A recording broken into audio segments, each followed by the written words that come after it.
In 1838, abolitionist Sara T. Smith was scheduled to speak at the Pennsylvania Hall for the Anti-Slavery Convention of American Women. Rather than let the convention take place, pro-slavery mobs burned down the hall, and instead the speech you are about to hear was given in a private home. Smith's speech is entitled, "Loosening the Bonds of Prejudice," and it is a passionate plea for the dignity of all people, regardless of gender or race. This belief, founded in the Christian faith, compelled her and many others to fight against the horrific practice of slavery. Please welcome our next declaimer, sophomore Addison Arbini.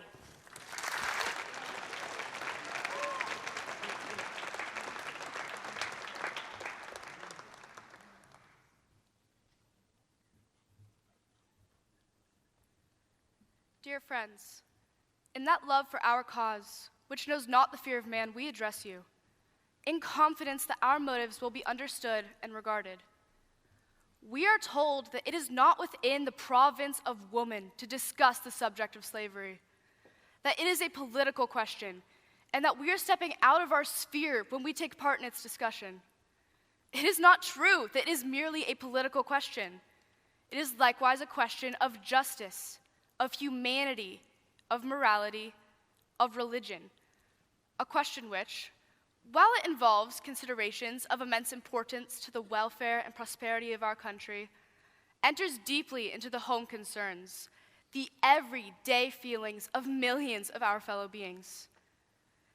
And is a subject comprehending interests of such magnitude merely a political question, and one in which women can take no part without losing something of the modesty and gentleness which are her most appropriate ornaments?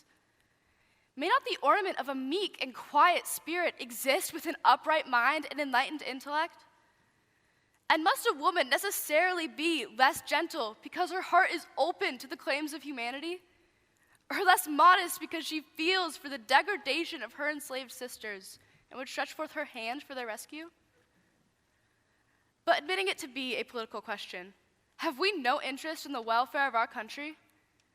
May we not permit a thought to stray beyond the narrow limits of our own family circle and of the present hour? May we not breathe a sigh over the miseries of our countrymen, nor utter a word of remonstrance against the unjust laws that are crushing them to the earth? Our country is as dear to us as to the proudest statesman, and the more closely our hearts cling to our altars and our homes, the more fervent are our aspirations, that every inhabitant of our land may be protected in his fireside enjoyments by just and equal laws, that the foot of the tyrant may no longer invade the domestic sanctuary, nor his hand tear asunder those whom God himself has united by the most holy ties. Let our course, then, still be onward. Justice, humanity, patriotism, every high and every holy motive urge us forward, and we dare not refuse to obey. To bring about this glorious consummation of our hopes, we must be diligent in business, fervent in spirit. There must be the patient continuance in well-doing of those who have been battling for the world's freedom and who have counted nothing too near or too dear to sacrifice for their brethren in bonds. There must be an increase of energy and zeal in the many who have enlisted in the ranks of the Friends of Freedom. In joining an anti-slavery society, we have set our names to no idle pledge. Let not any one member feel released from individual action, though by association we gain strength. Yet it is strength to be used by each individual. The day, the hour, calls imperatively for doing with all our might what our hands find to do. The means are various. To some among us may have been given the head to devise, others the hand to execute. One may have time to devote, another money. Let each give liberally of what he or she possesses. Time, talents, influence, wealth, all are required. All will aid in the great enterprise. Let each one seriously inquire how he or she can availingly promote the cause, and in that department, faithfully work. While we thus labor to restore to our colored brethren the rights of which they have been so long and so unjustly deprived, let us endeavor to come to the work with pure hearts and clean hands. Let us refuse to participate in the guilt of him who useth his neighbor's service without wages and giveth him naught for his work.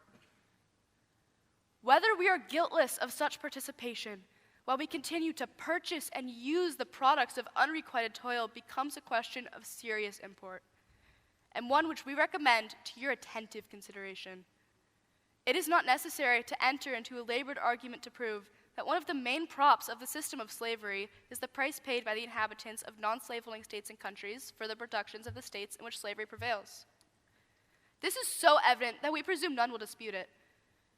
Considering the fact, then, as admitted, we would ask, what is the slaveholder but our agent, holding and using his human chattels for our benefit? Are we unwilling to forego a few sensual gratifications in such a cause? Will we not consent to be somewhat more coarsely clothed, or to deny the palate some of its wanted gratifications, rather than contribute to swell the burden of sighs and groans which unceasingly ascend from breaking hearts to the throne of him who executeth righteousness and judgment for all that are oppressed? It is a universally admitted truth that opposition strengthens human purpose, unless the judgment and conscience are convinced that the course pursued is wrong or inexpedient. Aware that a disposition to prove all things has ever been characteristic of abolitionists, we feel assured that by careful study and fervent prayer, they will be enabled to choose right paths for their feet, and that in the accomplishment of a work upon which God has so manifestly set his seal of approbation, his servants will not be left unaided by the illuminations of that Holy Spirit who was sent to guide them into all truth.